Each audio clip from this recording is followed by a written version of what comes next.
ഗുരുവായൂരപ്പ ശരണം.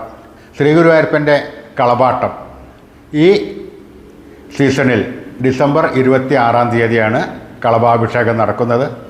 ബാക്കി 364 ദിവസങ്ങളും കളഭം ചാർത്താണ് നടക്കുന്നത്. ഈ കൊല്ലത്തിൽ ഒരേ ഒരു ദിവസം മാത്രമാണ് കളഭം അഭിഷേകം നടത്തുന്നത്. ഇതിന് കാശ്മീർ കുങ്കുമപ്പൂവ്, മൈസൂർ ചന്ദനം, കുങ്കുമപ്പൂവ്, പനിനീര്, പച്ചക്കർപ്പൂരം എന്നിവ സാധാരണ ദിവസങ്ങളിൽ എടുക്കുന്നതിൽ കൂടുതൽ ഇരട്ടി അളവിലാണ് ഇതെല്ലാം എടുക്കുന്നത്. അത് നല്ലപോലെ അരച്ച് ശ്രീ ഗുരുവായൂരപ്പനെ സ്വർണ്ണകുംഭത്തിൽ ചെയ്ത് മന്ത്രപൂരിതമാക്കി ശ്രീ ഗുരുവായൂരപ്പനെ അഭിഷേകം ചെയ്യുന്നു.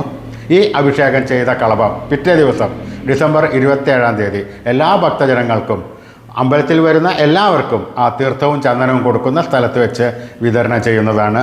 ഈ കളഭം ഒരു നുള്ളെടുത്ത് സേവിക്കുകയും ബാക്കിയുള്ളത് തൊടുകയും ചെയ്യുന്നത് നല്ലതാണ്.